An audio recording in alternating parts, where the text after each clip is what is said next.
In my first video on Jamie Dancer, I talked about the 10 kinds of customers who probably shouldn't come to the club in the first place. I really like the video, and so do some of you, but the sound's really low and the camera I use is awful, so I'm redoing it. This is the top 10 worst strip club customers.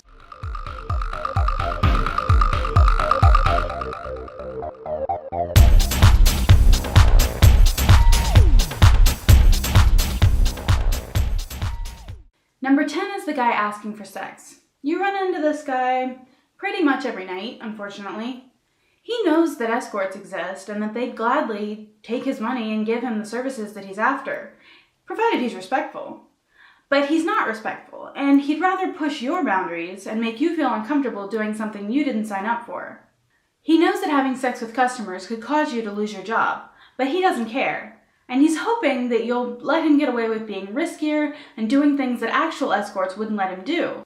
He's betting that you don't know enough about full-service sex work to have decided on your boundaries and know what you're comfortable with. Number 9 is Mr. Show Me What You Got. Mr. Show Me What You Got is standing at the end of the stage. He's got $1 and he wants to get his money's worth. Despite being 23, Mr. Show Me What You Got isn't aware of inflation since the Kennedy era, and he's not too clear on exactly how much $1 is worth. He's saying things like, "Show me more, baby," and "Is that all?" while trying to rub his dollar all over your body. Mr. Show Me What You Got is not worth coming down the pole for. Unfortunately, you probably won't know that's who he is until you get to him. Number 8 is the ladies. Mostly the straight ladies. Ladies that come into the club tend to come into 2 categories: stripper haters or strip club way overdoers.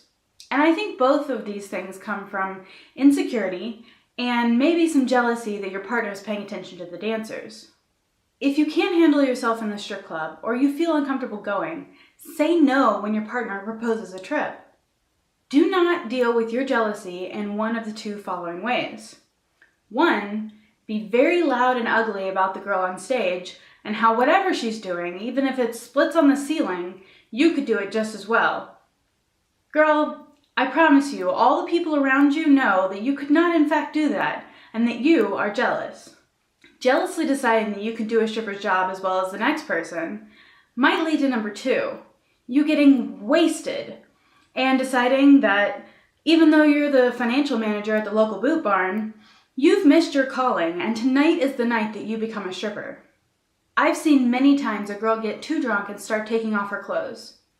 She's upset that her boyfriend is paying rapt attention to the dancer on stage, and so she starts trying to give him a lap dance, or, way worse, one of his friends, to get his attention back. Drinking often also leads to her feeling that the rules don't apply to her because she's female and her groping dancers. There's a really good chance that this is going to get you kicked out of the club and into the parking lot, in your underwear. So if you think you're going to act like an out-of-control, jealous mess when you come to the strip club, just say no and avoid the whole scenario. Now, if, on the other hand, you're really excited about your trip to the strip club and you decide to wear a skirt, you need to wear underwear. In fact, this goes for anyone. If you wear a skirt to the club, you need to wear underwear.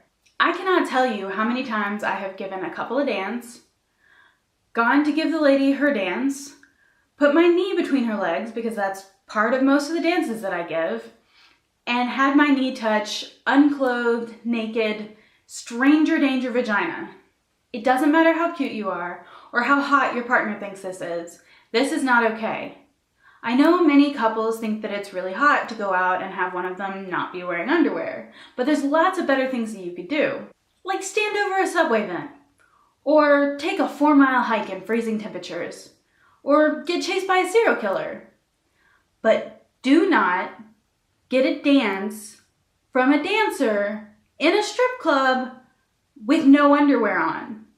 So, ladies, your inability to consider dancer consent when it comes to groping or wearing underwear, and your inability to keep your mouth shut about your jealousy makes you number 8. Number 7 is the guy who says, "I should give you a dance," when you ask him if he wants one. This guy thinks he's hot stuff, and moreover, hilarious. Everybody who works at the checkout counter of any store has heard the phrase, "I guess it's free," when something doesn't ring up right away. "I should give you a dance" is the "I guess it's free" of the strip club. Every guy who says this thinks he's creative and clever, even though you've heard it about 1,000 times. It's really torture in a job where rolling your eyes is career suicide. You really want to follow this guy around, like to a restaurant, to see if he tells the chef, "I should cook for you," or to the doctor to see if he asks to look down the doctor's throat, or even to his own work to see if he tries to fire his boss. But he wouldn't do that. He respects all of those other professions. He just doesn't respect ours. Number 6 is the guy itching to take you to breakfast. This guy has never considered even the possibility that the strip club is a place designed to provide a fantasy. He's met Ferrari, but he's never met Chevy. Chevy likes to tell guys, "You're fat, you're bald, you've got a boring job, you've got no hobbies beyond oogling boobs, you're 30 years older than me, and your breath stinks." Chevy doesn't sell any dances, and she isn't providing a fantasy, but she is telling the truth.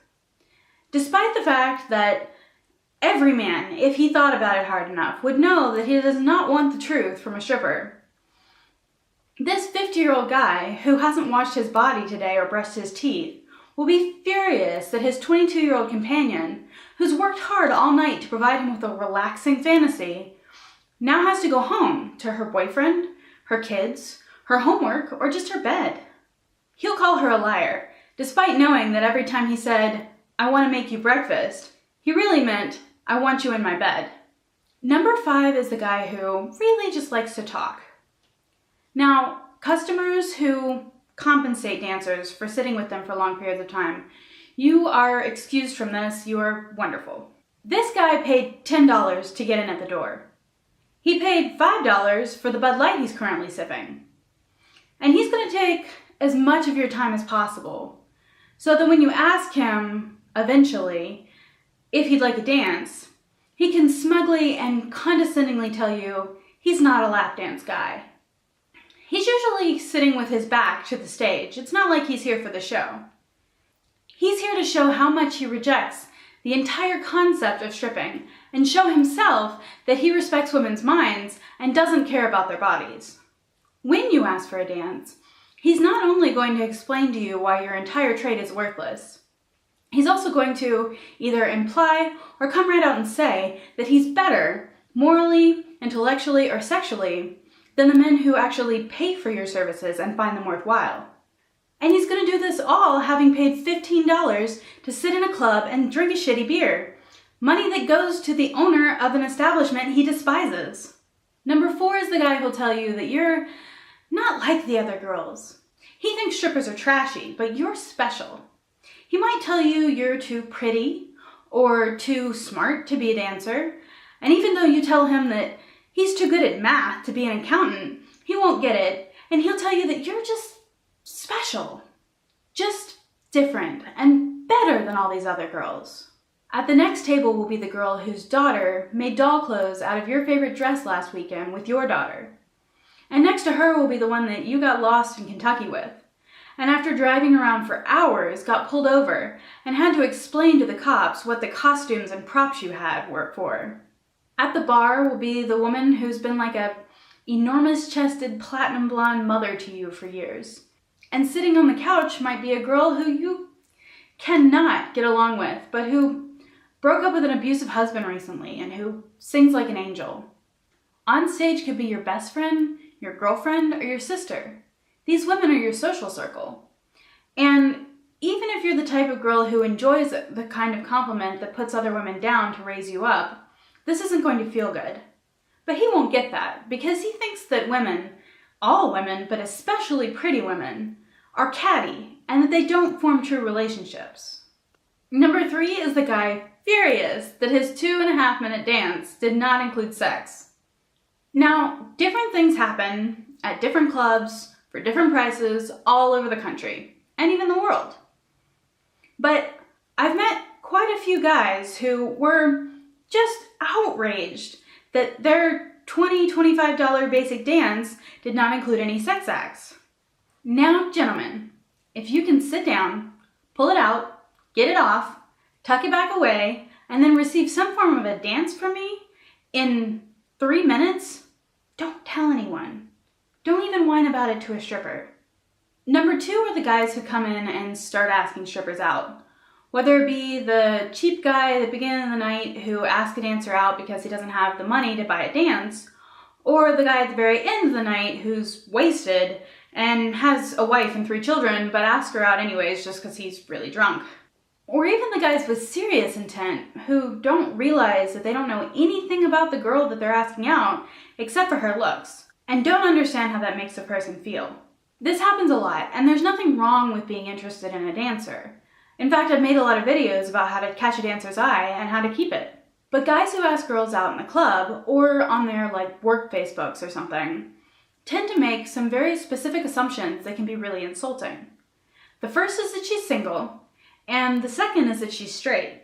I've actually had guys use the line, "How can a girl as hot as you be single?" when I wasn't. They never thought to ask for that information, just assumed that no one other than them would be interested in dating a dancer, or be secure enough to keep dating her while she continued to dance. My friends have had similar experiences. Even if you're only asking a girl out because you think the field is really clear and you've got a great shot at it, it's never gonna work out if she knows that. So there's one tip, and I'll have more linked at the end of the video. The number 1 worst customer is the speed groper. These guys are almost professionally awful. He knows that if he assaults a dancer on stage, on the floor, or during a dance, he'll get bounced or even beat up. So he waits until he's ready to leave. After his dance, when you're getting yourself together, getting dressed, or giving him a goodbye hug, and that's when he grabs the part of you that he wants to grab, whatever it may be. I don't have a joke here or anything funny to say, because that's just sexual assault. Thank you for watching this video. As promised, up top are tips for what to do if you like a dancer. Down at the bottom is a video that YouTube thinks that you're gonna like. Bye.